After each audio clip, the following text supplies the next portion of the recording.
Bonjour tout le monde, ceci est ma 35e vidéo en astrophysique. Donc, pour faire la vidéo la plus belle possible, la plus fluide possible, et surtout ne pas oublier des détails, donc je préfère lire un texte, comme ça c'est beaucoup mieux. Et pour ceux qui trouvent ma vidéo sans passer par mon site internet, je me présente. Mon nom de scientifique multidisciplinaire et autodidacte est Gilles Lauzon-Urtubise et mon site internet est firsthumanmultiintelligence.com. Donc, comme vous le savez, le titre de la vidéo est Intrication quantique. Est-ce un concept valable? Bon. En ce qui me concerne, l'intrication quantique, il y a ici un exemple en ce qui me concerne pour moi de pensée magique. De pensée magique mathématique accommodante ou autre, parce qu'elle suppose un phénomène dans lequel deux particules ou groupes de particules forment un système lié et présentent des états quantiques dépendants l'un de l'autre, quelle que soit la distance qui les sépare. Je suis désolé, mais c'est tellement ridicule que je suis obligé de rejeter un tel concept. Je poursuis. Sauf qu'un tel phénomène, donc, est impossible parce qu'ils n'ont aucun lien de cause physique à effet physique entre eux. C'est impossible qu'à de grandes distances, il y ait un quelconque lien de cause physique à effet physique. Donc, c'est tout à fait ridicule de croire en une chose aussi inimaginable et improbable. Et qu'il nécessite une forme donc de pensée magique, naïve, accommodante pour y croire, ou autre forme. Alors que dans le cas de mes 50 théories ou plus, de mon imposante théorie mère du fonctionnement de l'univers à l'échelle macroscopique, tous les objets de l'univers comportent au moins un lien entre deux objets, alors qu'un certain nombre d'entre eux ont plusieurs liens qui sont tous reliés à un objet différent. Et donc, tous ces liens ont pour conséquence d'interrelier tous les objets de l'univers entre eux. À cause de forces gravitationnelles ou interactions gravitationnelles spécifiques et principes gravitationnels entre eux. Donc, qui produisent tous au moins un lien et pour un certain nombre d'entre eux, plusieurs liens de cause physique à effet physique. Et pour plus d'informations diverses en astrophysique, cela est disponible sur mon site firsthumanmultiintelligence.com. Donc, par ailleurs, selon mes résultats d'études autodidactes qui sont en grande partie en astrophysique et un peu en chimie, de seulement 5 ans et 8 mois, et pendant lesquels j'ai réussi à inventer et ou produire entre 50 et 100 théories ou plus en astrophysique. Ces études m'ont mené à inventer et ou produire une quantité suffisante de théories pour réussir à décoder le fonctionnement de l'univers à l'échelle macroscopique. Et pour réussir aussi d'expliquer l'origine de tous les objets ainsi que leur mode de formation et leur mode de fonctionnement, et les circonstances ou conditions qui les mènent vers l'une ou l'autre des différentes morts possibles. De plus, pour chaque type d'objet, j'ai des informations particulières à transmettre aussi. Mais tout ça sont des choses que je révélerai seulement après le dépôt de mon brevet pour mon vaisseau spatial extraordinaire. Et plus d'informations diverses en astrophysique, donc voilà. Donc, d'autre part, mon imposante théorie mère du fonctionnement de l'univers à l'échelle macroscopique, elle doit comporter quelque part entre 3000 pages, 3000 et 6000 pages, 8,5 par 11 ou plus, de documents avec de petits caractères comme ça, donc avec un exemple de page comme celle-là. En ce qui me concerne, il n'y a aucune chance pour que mon esprit logique, physique extrêmement élevé puisse être embêté ou trompé par de quelconques branches des mathématiques complexes. Et donc, parmi mes 50 à 100 théories ou plus de mon imposante théorie du fonctionnement de l'univers à l'échelle macroscopique, il n'y a aucune d'entre elles qui ait un quelconque lien de dépendance par rapport aux mathématiques. Et en plus, cette théorie-là, parmi toutes ces théories-là, il n'y a aucune d'entre elles qui peut être qualifiée d'une ou plusieurs formes de pensée magique accommodante. Parce que mon esprit logique, physique extrêmement élevé, il origine d'une curiosité de la nature qui est insatiable et qui a commencé à partir d'un très bas âge, qui est de 5 ans ou 6 ans ou un peu avant, et qui a duré jusqu'à aujourd'hui. De sorte qu'à partir d'un très bas âge, je me suis trouvé à assimiler une grande quantité d'expériences de la nature et de relations de causes physiques à effets physiques pour comprendre le fonctionnement de la nature. Et jusqu'à ce que je réussisse à comprendre beaucoup de phénomènes. Donc. Et tout ça en commençant à partir d'un très bas âge par observer la nature des sols, des cours d'eau, des insectes, des petits animaux et toutes les choses dans la nature qui sont trop longues à énumérer. En fait, tout ça grâce au fait que je suis né sur une ferme et en plus, juste derrière la maison, il y avait une rivière. Donc ça, c'est extraordinaire pour moi, cet endroit-là. Donc, depuis plusieurs dizaines d'années, j'ai réussi à accumuler une quantité considérable de relations de causes physiques et effets physiques dans mon disque dur biologique. Parce que cela est extrêmement utile par la suite pour être en mesure de différencier les choses possibles des choses impossibles. Et entre autres, de ne jamais être piégé par toutes sortes de formes, toutes sortes de pensées magiques, mathématiques ou autres formes de pensées magiques qui n'ont rien en commun avec la réalité physique. Et grâce à mes capacités extrêmement élevées, mes capacités intellectuelles extrêmement élevées en investigation approfondie, en réflexion approfondie, en analyse très approfondie, en inventivité sans limite et de toutes sortes, et en plus de beaucoup d'autres formes d'intelligence très importantes que je pratique continuellement. Tout ceci m'a permis d'être le premier et le seul de l'histoire à pouvoir décoder le fonctionnement de l'univers à l'échelle macroscopique et en un temps extrêmement court de seulement 5 ans et 8 mois, alors que tous les autres astrophysiciens ou planétologues avant moi en ont été incapables pendant les 200 dernières années ou plus loin encore. Actuellement, mes 50 à 100 théories ou plus de mon imposante théorie mère du fonctionnement de l'univers à l'échelle macroscopique, elles m'apportent un niveau de satisfaction qui est quelque part entre 96% et 98,5%.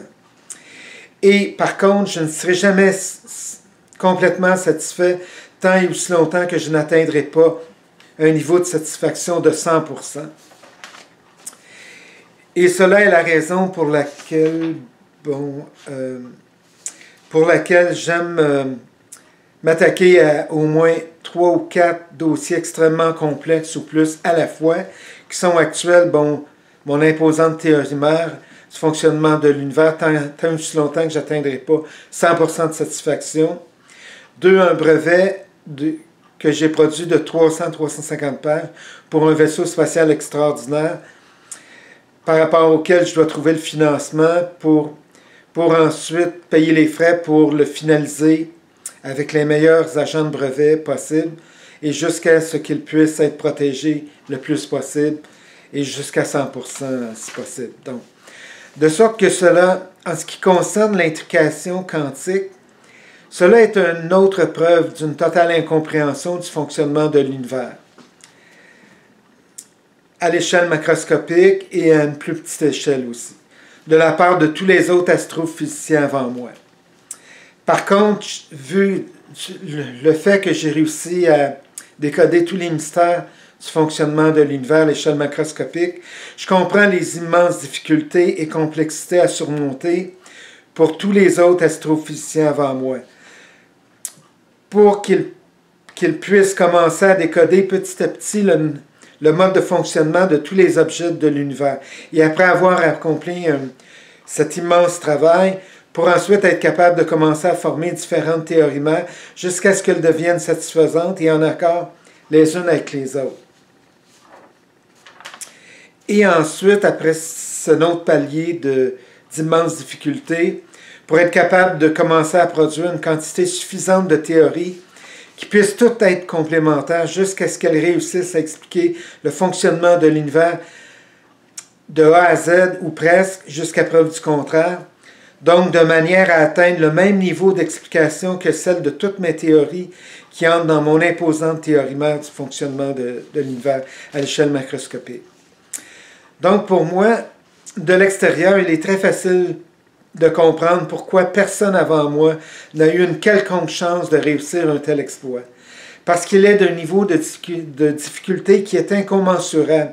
Et vous en aurez la preuve lorsque vous pourrez prendre connaissance de mon imposante théorie mère du fonctionnement de l'univers à l'échelle macroscopique sur mon site Internet et dans une revue scientifique à mon nom.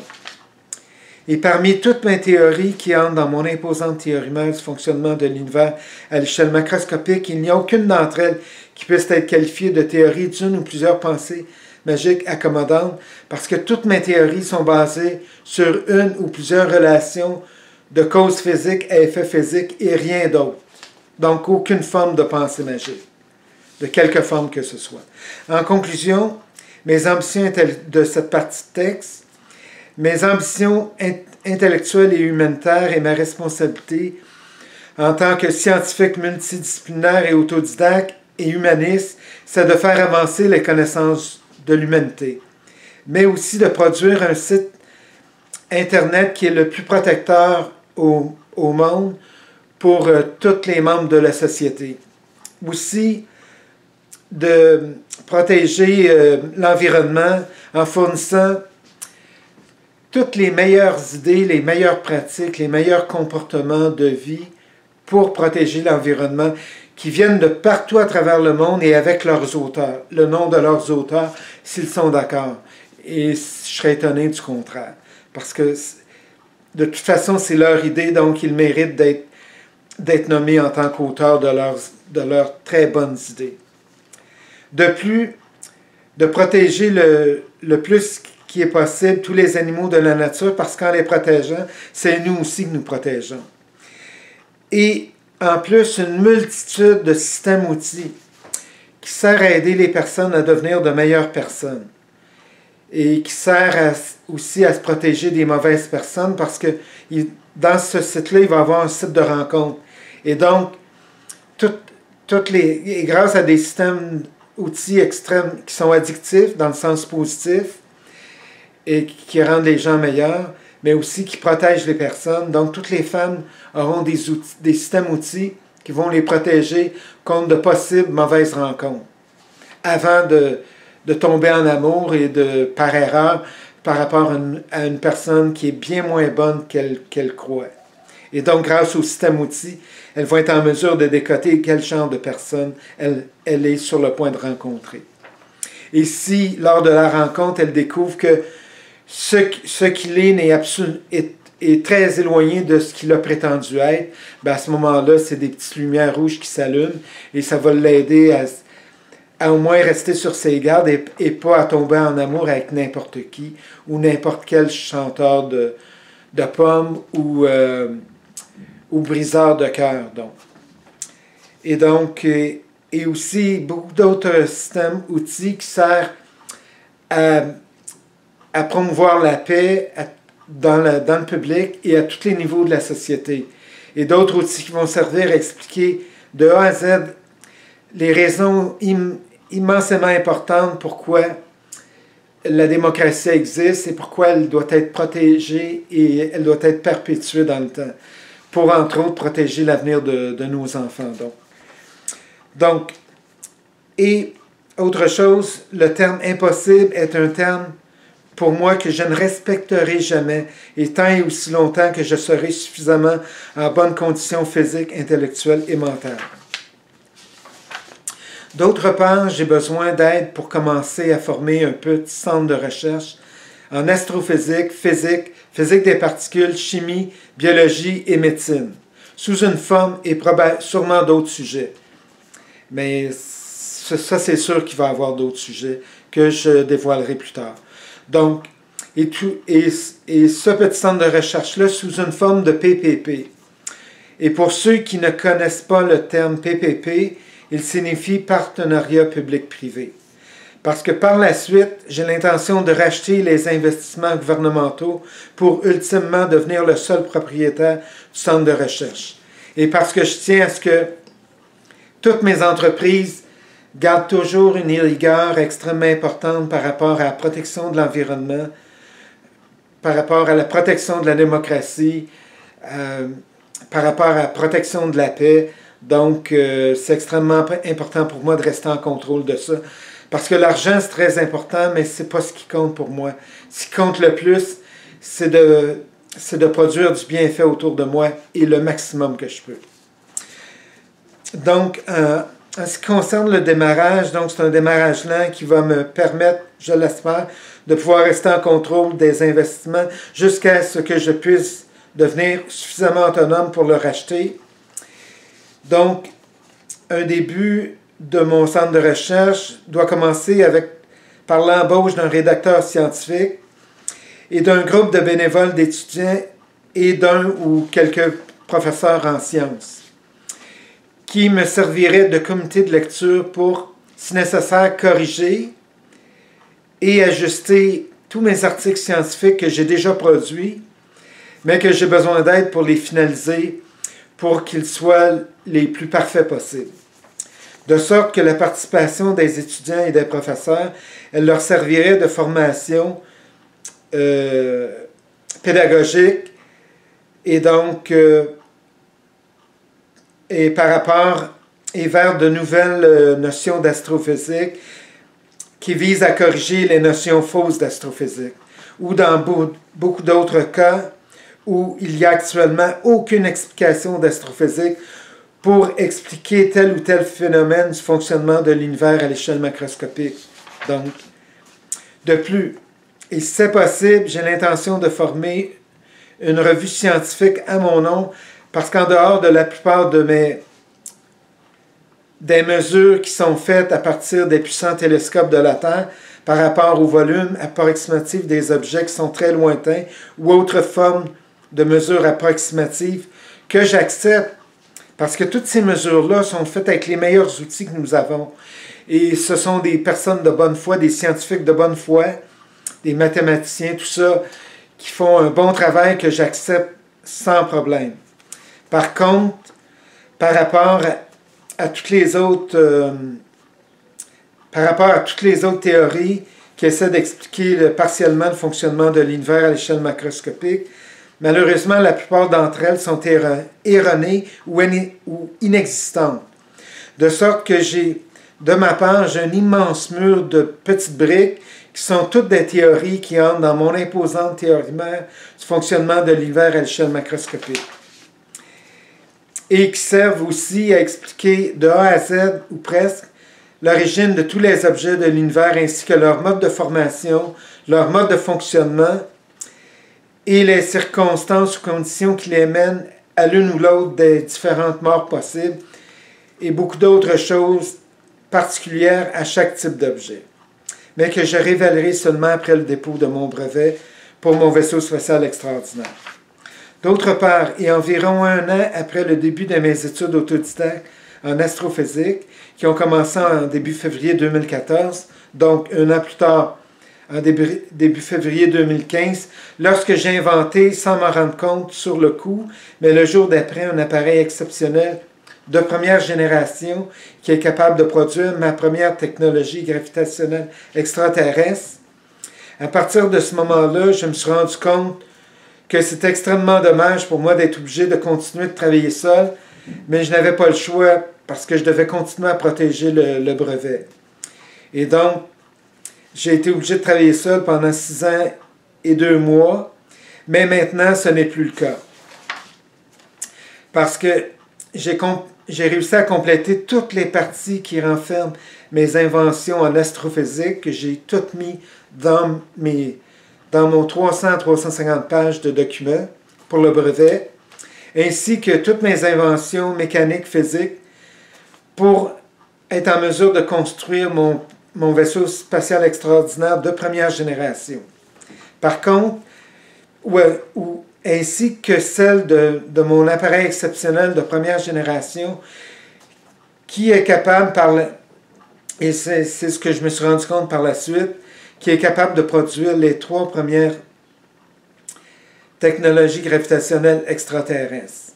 Entre-temps, il est peut-être possible pour moi de décider de breveter mon appareil exceptionnel de 3e génération, qui est capable de produire beaucoup plus facilement que le premier appareil exceptionnel de première génération. Donc, il est capable de produire beaucoup plus facilement les 10 technologies gravitationnelles extraterrestres. Par contre, c'est pour un autre type de vaisseau spatial extraordinaire qui est d'une 3e génération. Et en conclusion de cette vidéo, si j'avais pu travailler pendant les 6 dernières années et 2 mois avec des collaborateurs d'un centre de recherche, il est évident que j'aurais inventé et ou produit beaucoup plus de choses nouvelles. Donc, merci d'avoir vu ma vidéo et bienvenue à ma prochaine vidéo qui va révéler mon opinion par rapport à un autre sujet extrêmement complexe de l'univers. Donc, merci et au revoir.